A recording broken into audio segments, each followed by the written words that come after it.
Attention! This video may contain scenes that could be disturbing to professional tilers and self-proclaimed DIY experts. Watch at your own risk. On that note, hello and welcome. I'm Frank. I'm currently renovating an apartment building myself, and today, well, it's time for the bathrooms. Here you can see the upstairs bathroom. It's not too big, but we're going to tile it today. Tiling is actually a trade that requires 3.5 years of training. Am I a tiler? No.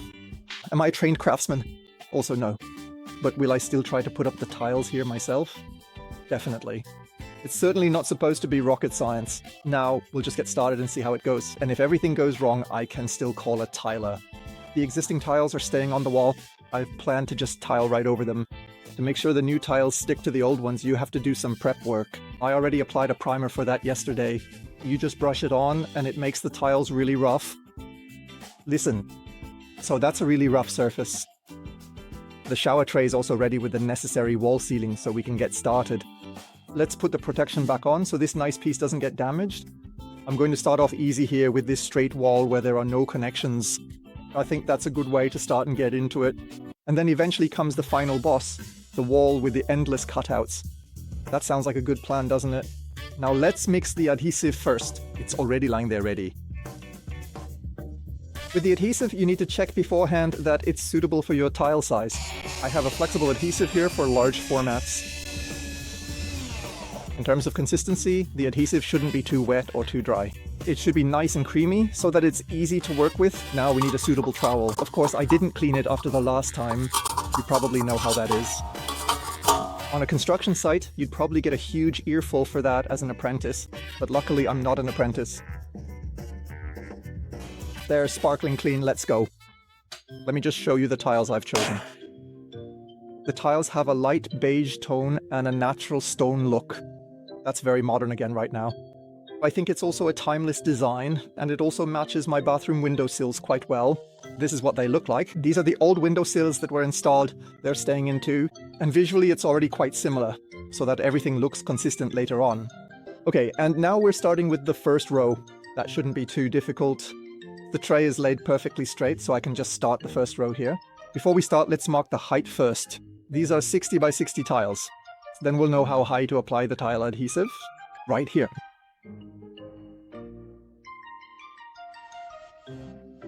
I'm spreading it on with the flat side first to get an even, thorough layer everywhere, making sure it's applied evenly.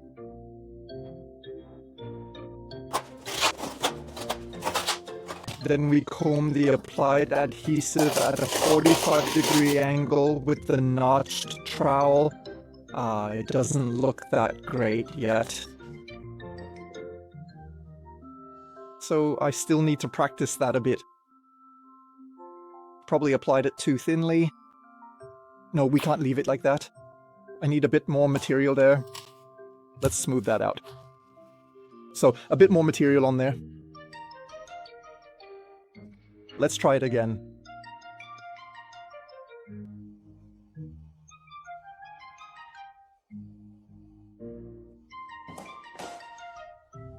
Well, that looks better.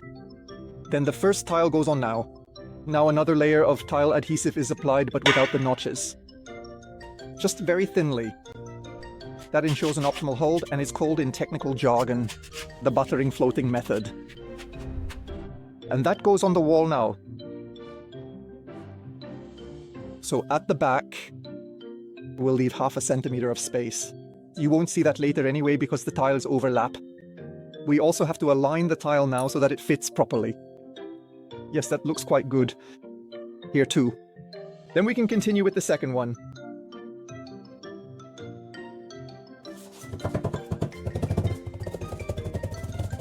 I got this here to use as a spacer. It's a system. It consists of 2 parts. First, a clip and a wedge. And with that, you can align the tiles perfectly in terms of spacing and height. I'll show you right now because the system is really ingenious. This here is the clip, which sets the distance between the 2 tiles. And then you just put the wedge in like this and can adjust the height of the 2 tiles so they're both the same. I think it's really ingenious.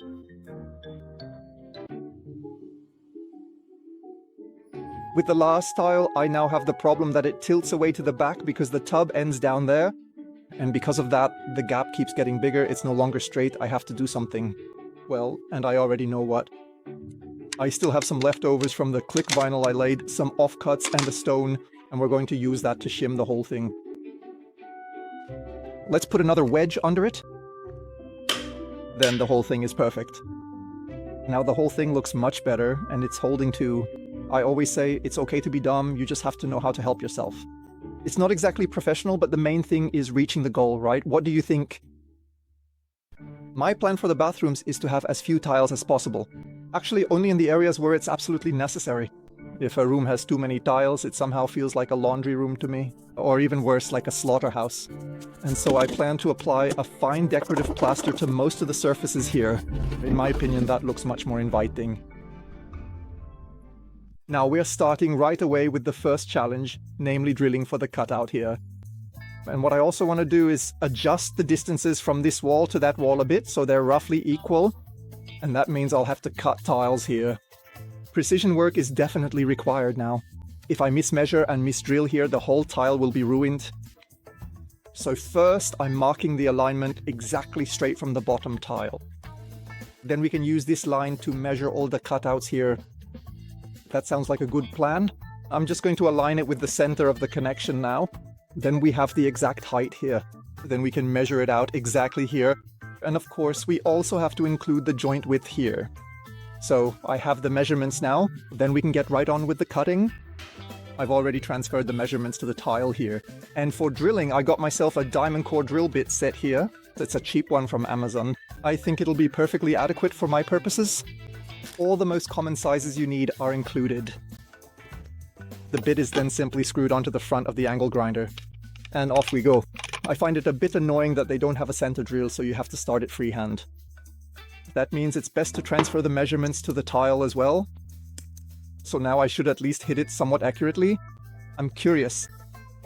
This tile material is porcelain stoneware, which is quite hard. So you really need a tool with a diamond coating, otherwise you won't get far, or yeah, you'll have high tool wear. I drilled dry the first time, yeah, but I don't think that's very wise in the long run. So I drilled the next hole wet, and you could really tell it worked much better because the drill bit was cooled by it. And I think that'll make the tool last a lot longer too. Yeah, looks pretty usable already. Now the holes just have to fit. Yeah, we'll know that in a moment. Yeah, now it's getting exciting. So yeah, I have to say it honestly appears to be looking pretty good so far at this point. Right? No, it doesn't look good at all. Why is there such a big gap here? And there's a lot of space here, and no space at all at the top. And it doesn't fit at the bottom either. Oh man.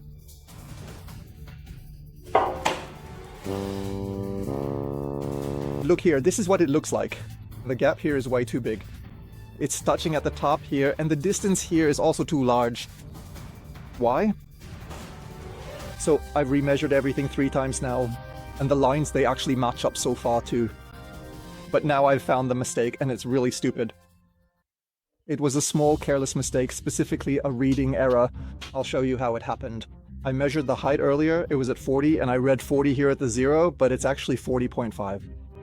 And because of that, the whole thing is now 5 millimeters too low. Yeah, now I know why. That means I can't use the slab anymore.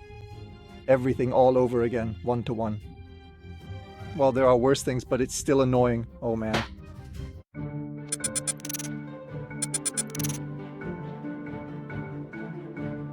Alright guys, it worked on the second attempt. Just goes to show what 5 millimeters can do. That's how I imagined it. We can leave it like that. And then we can continue right up here. We have to cut the tiles to size now. It's of course like always in life. Of course it doesn't fit. 2 centimeters have to go. And I don't think that can be cut so easily with the tile cutter. That's why I got something else for that. Namely a special disc for the angle grinder here. It's suitable for glass and ceramics. And with that, you should actually be able to cut out such small pieces without chipping. Well, we'll know soon if the product lives up to its promise.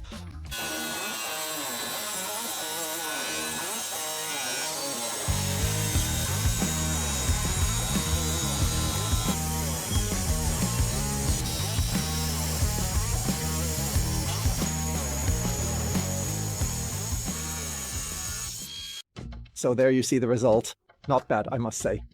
So a clean cut, no chipping at all on the edges. That's good. For having cut it by hand, it's also relatively straight. Yes, I can recommend these discs to you, so it all fits. I'll put a link in the video description for you if you're interested. For the wide tiles, my plan is to use a tile cutter, because you should actually be significantly faster with that. I borrowed a device for that here. I haven't done it myself yet, but I've watched a few times. So yeah, it won't be rocket science either. Actually, you just have to place the tile here at the marking. Fix the whole thing, the entire process, and then make a cut. I'd better do 2, just to be sure, so that it actually worked the first time.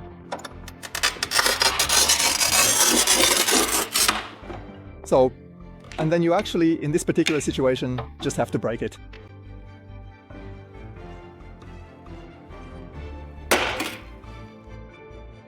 Yes. So the tile broke pretty straight, but not exactly on my line. I don't know what the reason for that is now. Whether the angle here isn't 100% 90 degrees. Well, so I'm not 100% satisfied. I'll definitely have to readjust a bit there. But it's not quite so bad, because that will be the end piece. The last tile where the plastic profile will be attached. And you can easily compensate for 1 to 2 millimeters there. I'll manage that. And besides, they always say a millimeter isn't a unit of measurement in construction. I'm not going to drive myself crazy over it. It's fine. That's what the first finished wall looks like now.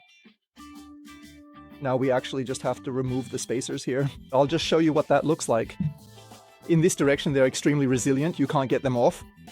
And then you just have to snap them off downwards, and then they come off very easily. Well, not that easy after all, but relatively easy. So, and then you have a clean joint that you can then grout. I've also made some progress on the second wall. I can only do the bottom part once the floor is in. But I still have to wait a bit there because I've poured in an electric underfloor heating system. And there, yeah, the floor is going in now. That shouldn't be a problem either. The biggest challenge there is, well, laying out the tiles. But I'm confident that I'll manage to get that done too. It'll probably even be easier than laying the wall tiles. Overall, I'm really happy with the result I've achieved here. Can't complain about that. And once I'm finished up here, then I'll head down to the next bathroom. All that work is waiting for me again there. And then, when I'm done with that, I'll have saved quite a bit of money again. So, I'd say, for the 2 bathrooms, a tiler would have probably charged around 3,000 euros, so 6,000 euros in total.